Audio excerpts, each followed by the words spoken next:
This is Katerin with VIVE Katerin. I'm here in New York City on my way to a charity event this evening supporting the Ronald McDonald House and the Westchester Medical Center.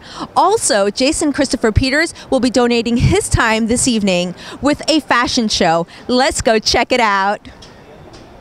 I'm here with Diane Adams. Diane, nice to meet you. Nice to meet you too.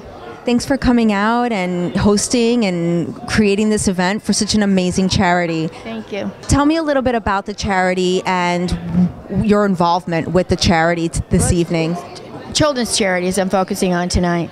I'm doing fashion shows in New York, and I've been asked to do one now in LA and in Miami to raise money for charities. I know that your company is huge and has a lot of products going on, so tell us more about those products. I have 55 product lines now, and I came to 7 West. I had 5. I've been in business since '97, and I've gone into 55 different product lines to have products for every single show. The Kennedys own the building here, and they're excellent to work with. They came up with the idea of me having my own collection because I make everything under my own direction here, mostly in the United States, almost all of it, and to have different people manufacture items for me. I have 47 new products in my baby line so far. So I'm a licensing agent is what I am technically, so I started my business. So I take images, I have 20,000 images from 45 artists and designers, and I put them on different products. So Diane, how was it in the beginning when you were getting started?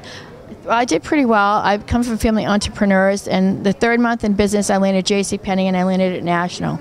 So at the same time I landed one of the biggest furniture accounts in the country, so I used to sell very heavily in the furniture industry. And then I started doing the national shows in Atlanta and Las Vegas, all the gift shows and art shows. Really I focused first in the art shows, but then after the first year I realized that gift shows and the furniture shows are very important too. So you definitely make a difference in the lives of others, not just with bringing the charity events to your company and combining all that and making it happen, but what you also do is you make that dream come true for others, and that's really inspiring. So leave our viewers with an inspirational message this evening. Well, I hope you all enjoy yourself, and just giving to others is what it's all about. And one of the beneficiaries tonight is a hospital that saved my life a couple of months ago, and it was very scary, and they wanted the beneficiaries that I'm trying to raise money for. So anyways, and there's other worthy causes here, children's charities, Ronald McDonald House. They do wonderful things for people, you know, and they're here also tonight as a beneficiary. I'm here with Rick Martin from the Ronald McDonald House. How are you this evening? I'm very good. Thanks very much. Thank you for having this and being a part of this wonderful event this evening. Thank you. Tell us a little bit about the charity this evening. Sure. So the Ronald McDonald House, New York, is an 84-room facility on the Upper East Side. The families who come and stay with us all have a child who has cancer. And it's the sort of cancers that they really need to be in a New York City hospital, a real research hospital. And they're really there for hope that their child is going to get better, and they're looking for the right sort of medicine that's going to handle their child's cancer. Tell me a little bit about the efforts that we're working on right now for the Ronald McDonald House. So our objective is to make sure that the families that come to stay with us always have a very inexpensive place to stay. It's only $35 a night to stay with us, and frankly, we never turn anybody away who can't pay. It's all donations. And so the New York City community really comes out and supports our house, and we raise a lot of money. It's an expensive place in New York City, of course. Any important facility in New York City is by its very nature a little expensive, and so we do our best to make sure that we have a wonderful place for families to be. We have school for them to go to so that their life in New York continues as it should be. There's always an activity every night of the week and on weekends for the kids, and absolutely never a cost to anybody who's staying with us. So we try and make sure that their lives continue past this bump in the road that they're in at present. How did you partner up with this event this evening? So Diane Adams has been a friend of the house for a little while. Diane has helped us to make sure that our house is very much like a home, and she's provided some materials for us, some furniture and other things like that. And so Diane contacted us and said that she was doing this fundraising effort for a couple different charities, and so she was very kind to invite us to be part of it. Excellent, and we're so happy to have you here. So thank you so much. Thank you very much. Thank you. Thank you so much. I'm here with J.C. Parker, owner of J.C. Parker Fine Art. Nice to meet you. Nice to meet you too as well. Thanks for coming out tonight. Thank you. What brought you out here? Oh, I brought some paintings, and it's a wonderful charity event, and I wanted to come and support the different charities. Thank you. So let's talk a little bit about your artwork. Okay. This painting is called From Top of the Rock, and it's the view, obviously, from the top of the rock looking towards the East River. It's painted on a panel, wooden panel, and then 2 raised panels on top. About a few years ago, I had one of my patrons was asking me, how do I know that I'm getting the original, when she was writing the check. So ever since then, I've been looking for ways where you look at the painting, you know it has to be the original. There's no way this particular one could be printed because of the raised panels and the fact that it's oil paint on wooden panels. What was so striking about this particular picture that you wanted to paint? I love the view from the top of the rock. That's number one. And I knew that I was going to paint a view from the top of the rock for this event. And the next thing that came to mind was that, well, I want to also do it as a raised panel type picture. And there's a lot of different options. I could have put the panels any particular way. What dawned on me was that if I took 2 panels, put them next to each other, it would signify in some way the missing World Trade Center towers. So what you have here is the view from the top of the rock with 2 panels, each panel signifying one of the World Trade Center towers. Tell me about this painting here. Music, are you into music, or again, what was the reason for this particular painting? Now, it's a raised panel painting again, as you can see there. I thought it would be really neat to turn the instruments into like an ice sculpture. So what I painted here is actually a bunch of different instruments as if they were ice. And then to add color to it, I tried to match any color that anybody would have in any room as a background, so it would go with anything. The painting is really done. I'm hoping it finds its way someday into someone's music room. That's what I was looking for as when I painted it. So how did you get started with painting? I mean, you have a very diverse background, and this is what you've been doing for so many years, but how did you actually get started? Let me see. I painted a long time. You can see from the gray hair that I've been here for a while. But at any rate, 7 years ago, I had a medical incident.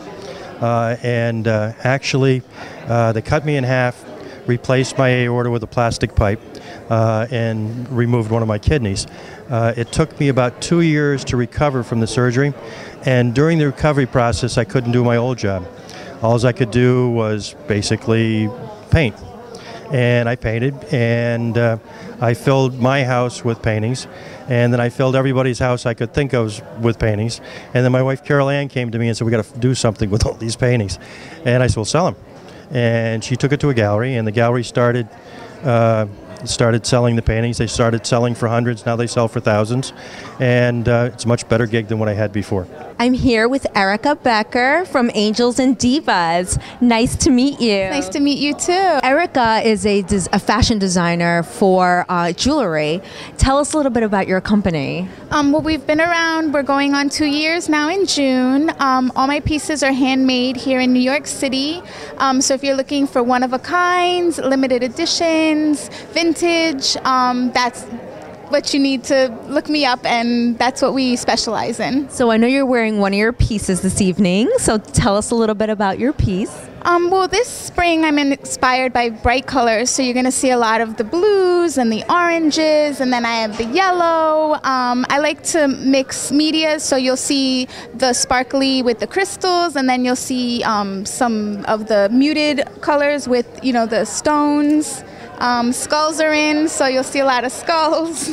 Very, very nice. So tell us about your inspiration for this season. You know, what's that one piece that you really want to tell our viewers about that they should go out and check out on your website?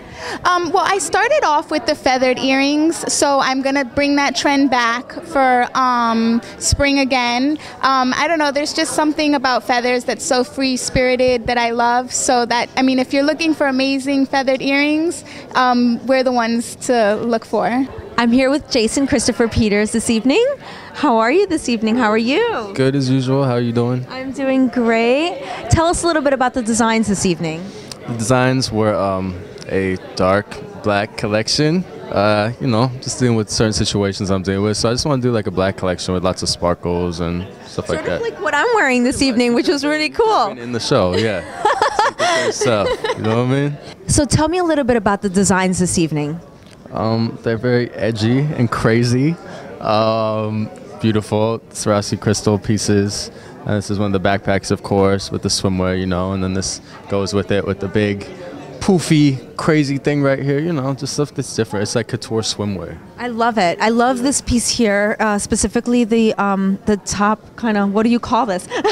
Damn, I don't know. You make me look crazy right now. I don't know. You know, the good thing about this is you could like open it. You could put like different materials in there and pieces and make Color, it bigger. You can add color in there, right? Different fabric. Pretty much, yeah. You're amazing. You're so talented.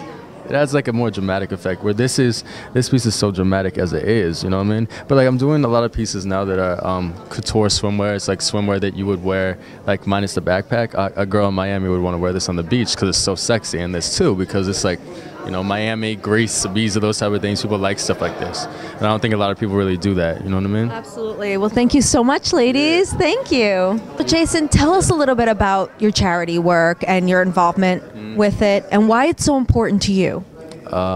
Charity work is very, very important because you always have to give back to everybody. You know, you can't be selfish. You can't think anything of yourself. You just always have to keep other people in mind who are less fortunate. You know, I've done everything from like HaitiChildren.org to the Special Olympics to pretty much everything. So working with the Ronald McDonald Foundation, and you know, obviously people that don't have a place to sleep and things like that. I mean, that's all important to me. You know what I mean? And it's very expensive when you have a child, for example, that's in the hospital, and you know you're paying for a hotel. And the Ronald McDonald House definitely is there to support families and make sure that they're not exceeding their financial budget. True. And that's like a good thing because there's so many people out there that are struggling to take care of their child and can't even do anything to make ends meet, and then you have a child whose bills are thousands of dollars a week and you can't afford it, you know what I mean? Well, thank you so much for being a part of this evening. Of course, anytime. Jason, tell us about the fashion show that's coming up for Fashion Week. I know that you're going to be extremely busy, so tell us where we can find out about the next event. Yeah, so I'm supposed to do a fashion show for Fashion Week. We're still debating on a lot right now. There's so much going on. I'm walking in Fashion Week shows. I'm styling celebrities, and there's so much going on with my life right now, but I really, really want to do a big Fashion Week show. It'll be definitely not at the Lincoln Center. It's going to be at an off-location place, very private, but it's going to be really cool. So I hope I can do it. I hope I have time, but I really want to do it, and it's going to be an invite to everybody, and it's going to be crazy. All right, so stay tuned, right? Yes, stay tuned. All right, thank you. Thank you so much.